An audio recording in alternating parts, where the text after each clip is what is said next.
제가 얼마 전에 네. 그 인터넷 커뮤니티에서 어떤 문자 하나가 올라온 걸 봤어요. 내용이 제 위치가 이 동네에서 어느 정도인지 아시면 많이 후회하실 겁니다. 학교 전교 회장 엄마의 지위와 아파트 입주민위원회 대표라고 들어는 보셨는지 흐흐흐 이런 문자가 이제 딱 캡처해가지고 커뮤니티 게시판들에 올라왔어요. 보면서 이제 사람들이 댓글로 무슨 학교 회장 엄마가 뭐가 대단하다고 아니면 뭐 입주민위원회 대표가 뭐가 대단하다고 뭐 저런 걸 가지고 저렇게 유세를 부리냐 네. 이런 댓글들이 달렸는데 제가 예전에 저희 집이 이제 자영업을 했었거든요. 네. 한정식집을 운영을 했었거든요. 근데 식당을 운영해봤기 때문에 압니다. 이 동네에 그 빠와가 세신 분들의 빠와. 빠와가 세신 분들의 그 무서움을 제가 좀 알아요. 네. 이게 어떻게 보면 학교 전교 회장 엄마는 별거 아닐 수도 있어요. 근데 입주민위원회 대표다. 이건 좀 진짜 좀 파워가 있습니다. 그 아파트 내에서요? 그쵸. 그 아파트 단지 내에 있는 뭐 치킨집이나 이런 뭐 거기에서 일하시는 자영업자분들한테는 진짜 무서운 분들이. 왜냐면 이제 입주민위원회 대표가 이제 반상회나 뭐 이런 데서 네. 그 가게 별로인 것 같아 이래 버리면 네. 그럼 이제 진짜 매출 뚝뚝 떨어지고 힘들거든요. 사실 뭐 저런 뭐 아니 그게 뭐가 대단하다고 요런 거는 별로 사실 저는 오히려 대단하다고 봐요. 그 지역에서는 네. 그 지역 자영업자 입장에서는 진짜 무서울 수도 있는 거거든요. 근데 저는 이 문자의 문제는 그거라고 봅니다. 권력이 있다고 해서 네. 그렇게 다른 사람한테 자기의 권력이나 이런 거를 이렇게 과시해도 되나? 약간 협박적으로 들리기도 하잖아요. 그쵸. 예. 내가 입주민 대표인데 나한테 감히 네가 그래? 이런 식으로 나와도 되는 건가? 네. 요거는 좀 문제가 있다. 이런 생각이 좀 들었거든요. 그쵸. 그리고 이제 여기서 이제 한 발짝 더 나가면 그게 바로 이제 진상이 됩니다. 그 한 발짝이 뭐냐? 내가 권력을 갖고 있잖아요. 권력을 가졌기 때문에 상대방이 봤을 때 뭔가 부당한 거. 네. 그걸 요구하는 거예요. 부당한 요구를 하면은 그게 이제 진상이거든요. 네. 그런데 이제 꼭 이렇게 뭐 입주민 대표라든지 뭐 학생회장 엄마 이런 권력이 이런 파워가 없어도 많은 사람들이 본인의 갑이라고 생각을 해요. 왜냐? 손님이니까. 내가 돈을 주니까 갑이라고 생각을 하거든요. 그래서 내가 갑이니까 부당한 요구를 해도 된다 라고 생각하는 분들이 뭐가 되냐? 그런 분들이 바로 진상이 되는 거고. 그래서 참 저는 이제 가게를 운영을 해봤고 네. 진짜 근데 그런 손님들이 있어요. 제가 진짜 아직도 기억이 나는 게 저희 이제 음식점이잖아요. 네. 저희 이제 실내에서 금연이었거든요. 네. 근데 실내에서 담배를 피시고는 뭐 거기까지도 뭐 이해할 수 있어요. 담배를 피시고는 그거를 접시에 끄더라고요. 오. 네.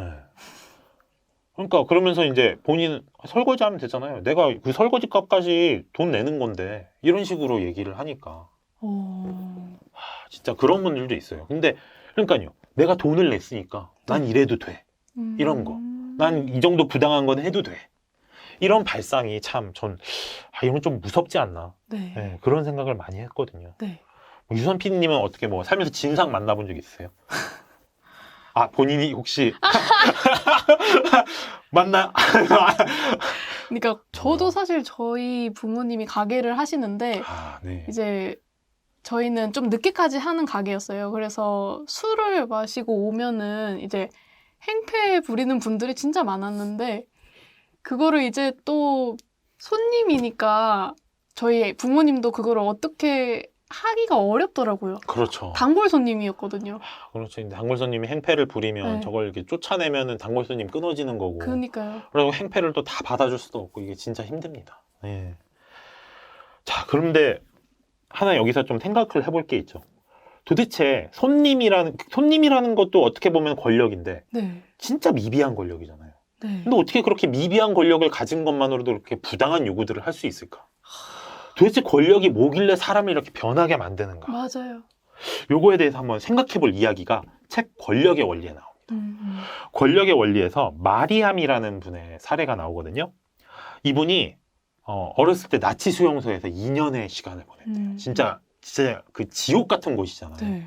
거기서 거기서 이제 수용소 생활을 겪고 나서 생각했던 게 그거래요. 나는 평생토록 권력에 취하지 않겠다. 네. 내가 이런 고통을 당한 거에 권력을 가진 사람들이 그 권력을 부당하게 휘둘렀기 때문에 이런 고통을 당했는데 네. 나는 절대 죽을 때까지 권력을 휘둘러서는 안 되겠다. 그렇게 생각을 하고 그런 삶을 살아오셨대요. 네. 그러다가 이제 친구 중에 한 명이 엄청나게 크게 성공을 했대요. 그래갖고 런던에 있었는데 런던에 자기를 초대를 했대요. 네. 그래가지고 공항에 내렸더니 이제 리무진을 보내준 거예요. 네. 엄청 성공을 해서. 그래서 리무진을 타고 이제 트라팔가르 광장을 이렇게 싹 지나가는데 네. 그때 그런 걸 느꼈대요. 아, 저 사람들은, 밖에 있는 저 사람들은 저 추운 날씨에 저렇게 길에서 힘들게 걸어가고 있는데 난 참 편하구나. 아, 난 뭔가 저 사람들보다 우월한 게 아닐까? 그런 생각이 무의식적으로. 그런 생각이 문득 들었대. 네. 그러니까 그런 생각이 들은 순간 소름이 돋는 거예요. 오. 나는 진짜 권력에 취할 거라고는 생각을 한 번도 안 하고 살았는데 네. 고작 친구가 빌려준, 그렇잖아요. 친구가 사준 것도 아니잖아요. 네. 친구가 태워준 리무진을 타고 가는 것만으로도 내가 밖에 있는 사람들보다 우월하다는 그런 감상에 젖는다는 게 굉장히 무섭게 다가왔대요. 네. 그런데 이게 이제 권력의 원리에서는 이렇게 얘기를 합니다. 힘이 주는 안락함에 도취되는 것, 이를 통해 다른 사람에게 관심이 없어지는 것. 네. 이거는 인간에게 아주 일반적인 현상이라는 거예요. 이게 이제 권력을 가짐으로써 네. 왜 권력을 가진 사람들이 공감 능력이 줄고 네. 자기중심적으로 생각하게 되고 네. 동시에 충동성이 심해지고 끝내는 나는 뭔가 특별하다고 생각하게 되는 이유. 네. 그게 인간의 본성이라는 거죠. 권력에 취했을 때, 권력을 얻게 되었을 때 인간이 가지는 본성. 네. 예. 근데 권력의 기준도 되게 사람마다 다를 것 같아요. 되게 그렇죠. 작은 권력인데도 크게 생각하는 사람도 있을 것 같고 엄청 큰 권력인데 작게 생각하는 사람도 있을 것 같아요.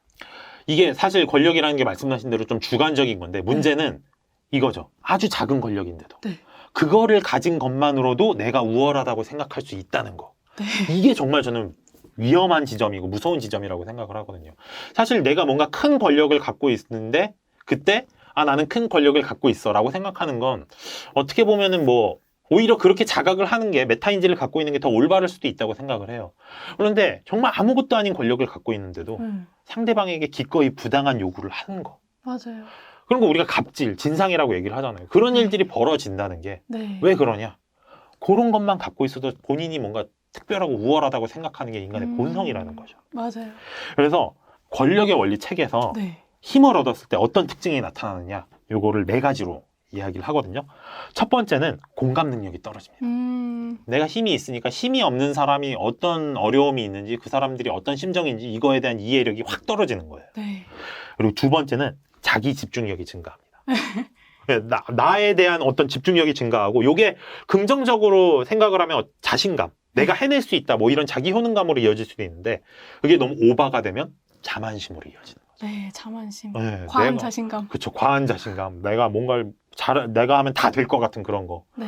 그런 것도 있고, 그다음에 세 번째는 자신의 능력과 통제력을 과대평가하게 됩니다. 아까 그런 자만심하고도 좀 이어지는데, 나면은 이런 거 할 수 있어. 막 이런 식으로. 메타인지가 너무 낮아지는. 그쵸, 메타인지가 낮아지는 거예요. 네.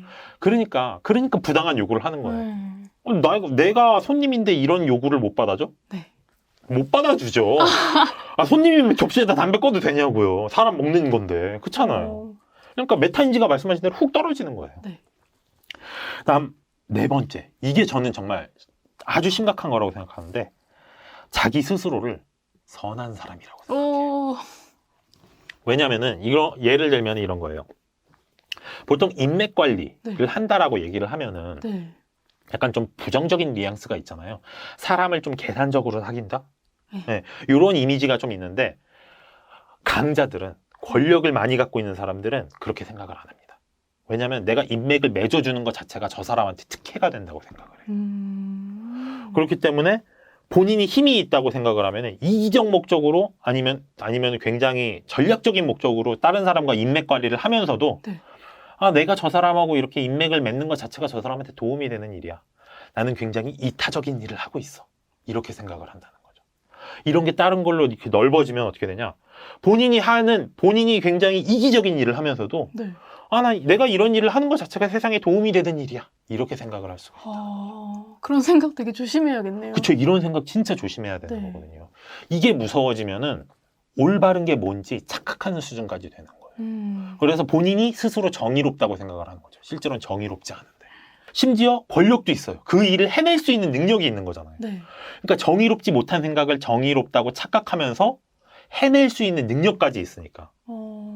그런 말 있잖아요. 신념을 가진 사람이 힘을 가지면 무서워진다. 네. 딱 그런 게 실제로 벌어질 수 있는 거거든요. 그러면 나 자신이 그 네 가지에 포함된다고 생각을 어떻게 체크하나요? 사실 문제는 체크도 힘들어요. 어. 내가 이미 선한 사람이라고 권력을 갖고 있으면 착각이 되기 때문에 네. 예, 나는 좋은 일 하고 있다고 생각하면서 나쁜 일을 할 수도 있는 거거든요. 이거는 어쩔 수 없어요. 그러니까 자기를 철저하게 반성하는 거에는 별 다른 도리가 없습니다. 내가 하고 있는 게 정말 선한 일인지 네. 항상 따져봐야 되고, 내가 특히 저는 이거, 내가 진짜 저 사람들한테 공감을 하고 있는지, 예, 그거를 항상 체크를 해야 돼요. 저는 이 공감 능력이 떨어지는 게 권력이 어긋나는 시작점이라고 생각을 하거든요. 내가 할 수 있는 일이 상대방한테 고통이 될 수도 있다는 걸 네. 이해를 못 하는 거예요, 스스로. 왜냐?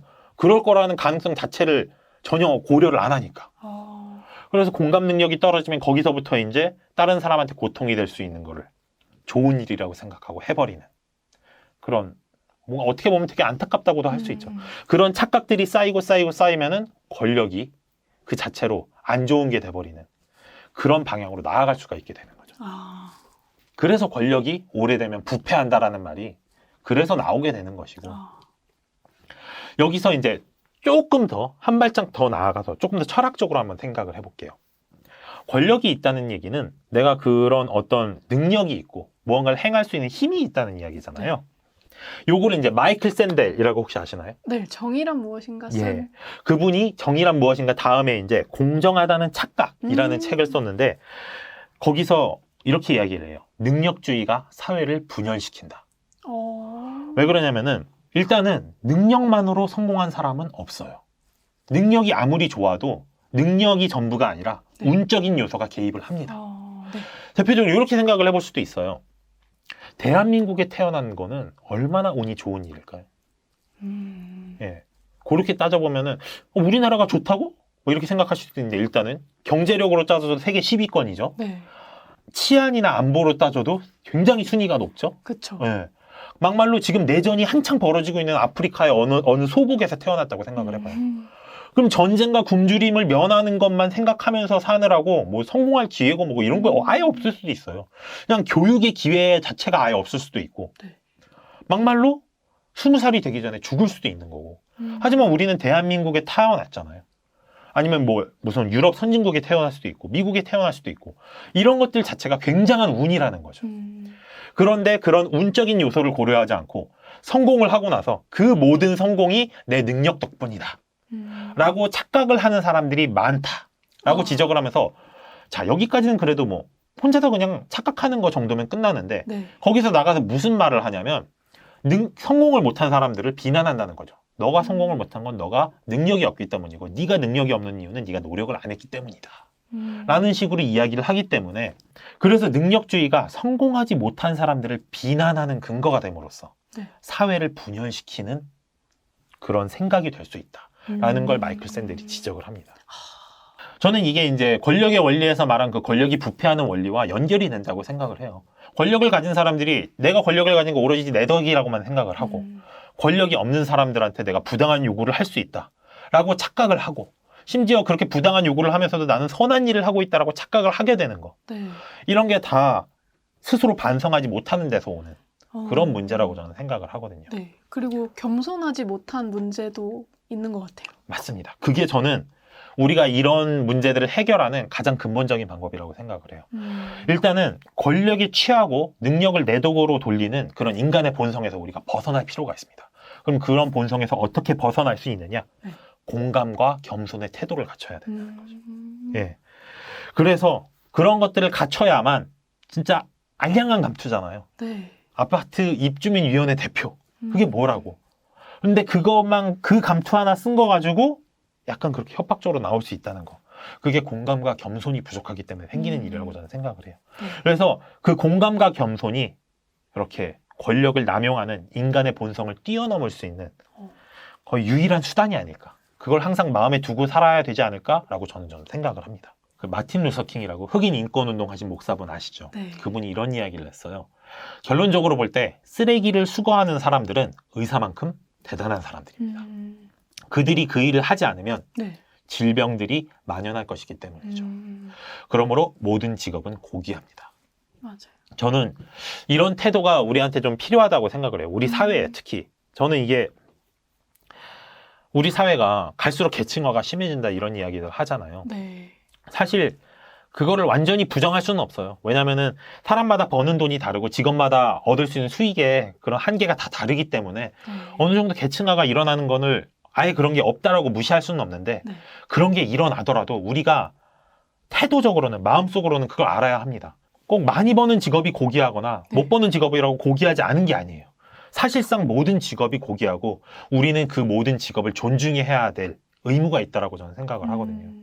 그래서 그런 존중하는 마음을 갖는 것, 그리고 그분들에게 고마움을 갖고 그런 분들이 함께 모여있는 사회에 내가 한 명의 구성원에 불과하다는 그런 겸손함, 그리고 그런 사회에 공감하는 능력, 이런 것들을 키워나갈 때 우리 사회가 좀 더 아름다운 사회가 될 수 있지 않을까. 저는 이런 맞아요. 생각을 합니다.